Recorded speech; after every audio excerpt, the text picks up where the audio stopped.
There is a bill stuck in the Senate right now that would make it easier for exonerees to be compensated. Plus, 6 resolutions seeking to pay 6 wrongfully convicted Georgians who spent a combined 129 years in prison for crimes they did not commit. But as time runs out here at Georgia's Capitol, it's becoming less and less likely that they'll ever see a dime. The city council meeting, Ron, has been going on since 1 p.m. and it's still ongoing. Actually, just saw Mayor Andre Dickens leave. He just addressed city council with updates. He just announced they are bringing in the Army Corps of Engineers to address the city's old and crumbling infrastructure system. And I also spoke one-on-one tonight with 2 council members who say it's past due time for an overhaul of the city's old pipes. As of 2:30 this afternoon, 700,000 Georgians have cast their ballots on Election Day. Now, that's in addition to the 4 million votes that have been cast in Georgia early, and that could mean that we could see final results early here in Georgia tonight as well. Now, Raffensperger did mention that about a dozen different precincts across the state of Georgia will have to be held open 30 to 45 minutes late tonight due to a variety of different delays that happened across the day. Most of them, he said, were minor, but at least 4 precincts, 2 in Gwinnett and 2 in Fulton, had to be evacuated for about a half an hour because of bomb threats. But why are we having to convince facilities to take what is essentially free money to protect kids? You are inheriting a lot of problems. To this point, do you feel like those improvements have been made? Are you worried that this might come off as if you bring a gun to the airport, there are no consequences? It was everything from a 5% pay decrease to a demotion to a promotion to moving to a civilian position. How is it possible that there's such a huge difference in how these different agencies are approaching this? Can you tell me when you changed your mind about the whole health building? That's not really an accurate depiction of what would be more accurate? We are seeing a lot of anxious federal employees because of the uncertainty surrounding their employment, and also now some concern about Elon Musk and his involvement. Kristen, how much of this is a surprise versus the president following through on plans that he'd already laid out? So these are just people who saw our story, who have thyroid cancer, who live in this area of Northeast Georgia, and Chesley, they ranged in age from 13-year-old boy to an 88-year-old woman. Now, that in itself is odd. I mean, what does this say to you about President Trump's approach to foreign policy and what this might mean for the future relationship between the U.S. and Ukraine? Yeah, well, the answer is not often, Chesley. We found of the nearly 90 times TSA has intercepted a gun at Atlanta's airport in the first 4 months of 2025, only twice did someone actually face charges. And now many are wondering if McHenry has any real power or if Congress is essentially paralyzed until a new speaker is elected. As we start to look towards 2024, I think Republicans are probably facing some tough choices. I mean, how do they resolve this? Did you get the sense that there was a specific message or goal of that vigil today? Terry Ball says she was simply an innocent and unsuspecting passenger in a car driven by a man who was wanted for shoplifting. And right now, this is the White House versus the courts, it feels like, but some Democrats are also warning that this is a distraction. The small town feel, its charm. The town of Juliet, Georgia is synonymous with fried green tomatoes. Before the movie, it was my dad's antique store. And the tracks outside the Whistle Stop Cafe. I hear a train. For locals like Andrea Goolsby, its charm is lost. It's slowing down. With the sound of squealing brakes. How often is it happening that a train's stopping here? 4 out of 7 days a week. For hours? Hours. It was near these tracks where an impaired driver recently crashed into a 73-year-old woman. The stopped train blocking the ambulance's access to her. The only way around, a 35-minute drive. They put her on a stretcher and pushed her under the train. And it's not just a small-town problem.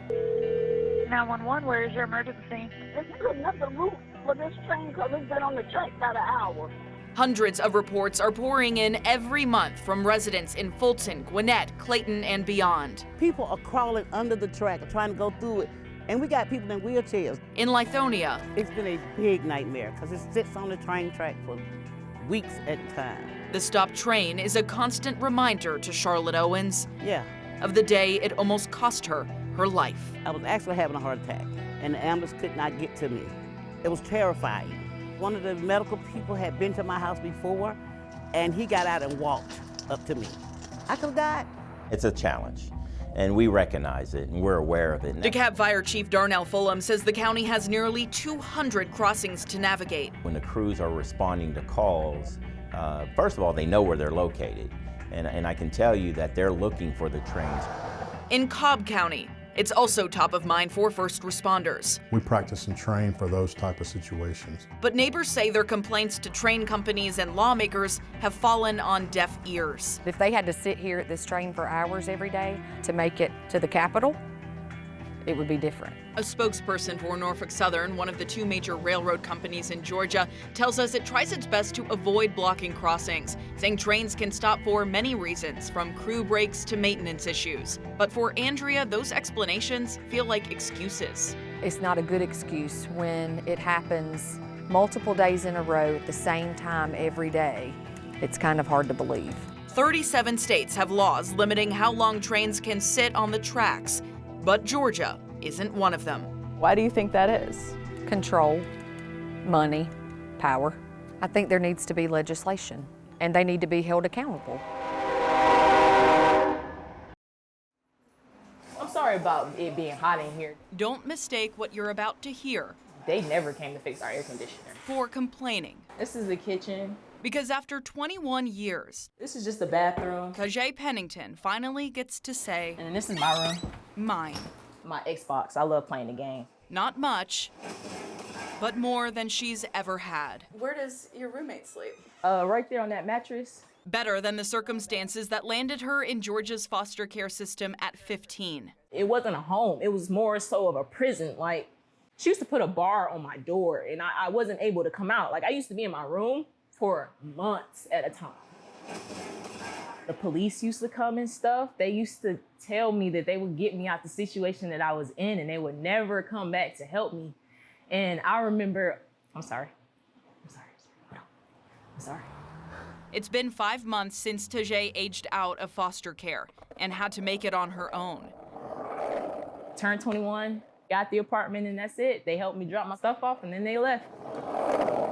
5 days a week at her $12 an hour job wasn't enough to keep the bills paid or the recent eviction notice from her door. I'm really scared, but there's a lot of homeless people out there, so at least I won't be the only one. That's why the federal government introduced the Foster Youth to Independence, or FYI, voucher program in 2019, providing up to 36 months of rental assistance for young people like Tajay.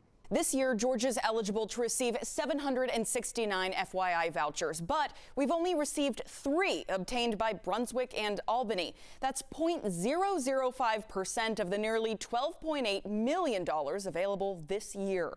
Did anyone with DFACS actually set a meeting with you? No. Never? Never. On a state level, DFACS admits they don't track these young people after they age out, telling 11 Alive Investigates they're, quote, working to establish a centralized process. We reached out to all 13 Georgia housing authorities that are currently eligible for FYI vouchers. Only 2, Atlanta and DeKalb, said they plan to apply for the vouchers soon. Others, like Fulton and Decatur, said they're focusing their resources on other programs. Nearly all said they hadn't heard from DFACS about the FYI program at all until August 1st of this year, the exact same day we first reached out to DFACS about this story. It would have helped me be in the space where I don't have to worry about where my next meal or where I'm going to lay my head. If Atlanta Housing does obtain vouchers, Tajay could qualify if they find her. Until then, she's holding on as long as she can to hope and what's hers. It's just material things, you know what I mean? At least they didn't take my soul. Today I'm 96. After 96 years. I had trouble with my hearing aids, but we got them fixed. You might wish for time to slow down. That's the way it goes, isn't it? Not the case for Martha Frances Hutchins, Thank you. who's anxiously waiting to catch up And everybody could come. with the girls. Hi there. 8 friends, 8 decades strong. We rode the school bus together. Fate long ago led each of them to Lawrenceville, When I was young, everybody in Lawrenceville knew each other. the church that brought them together still standing on a street aptly named Lucky. Girlfriends are just the best friends that you can have. You're the youngest. You're 88. Each separated by a few years. I'll be 99 in August. And not much else. I couldn't get by without them. After a few years apart, And I've gained weight. there's a lot of catching up to do. I've got a wonderful appetite. The inevitable changes. I'm going to an assisted living. And decades of memories. I almost didn't marry my husband because he couldn't dance. He gave me off to Jack, her husband. The friends were together when they each met the men they loved. This is Martha Francis' husband. Together when, one by one, That's Robert again. You'll miss him, don't you? they each had to say goodbye. We've all been with each other when we've lost our husbands. So it's those kinds of situations over a number of years that tie you together. They'd want to be here. Yeah. And they'd want us to be here. We've helped each other through the good and the bad. But today is about the goodness of girlhood friendships. When they still mean so much to you, that's your circle of love. A story they're pretty tickled has drawn the local news. I don't know whether she's got the sound on or not. Tell me a dirty joke. But one worth sharing nonetheless. We don't feel like we have to be somebody that we're not. And although some gaps are left by time and age, I don't remember a lot of things that I should. they're not all too concerned. It comes back when you get together. They help you remember your life, you know. Because if all these decades of friendship have taught them anything, Oh, that's a good picture. it's that the only thing better than sharing old memories Happy birthday, Martha Francis. is another year Happy birthday to you. to make new ones. That was pretty. In Grayson, Y'all did good. Savannah Levins, I'll always remember it. 11 Alive News.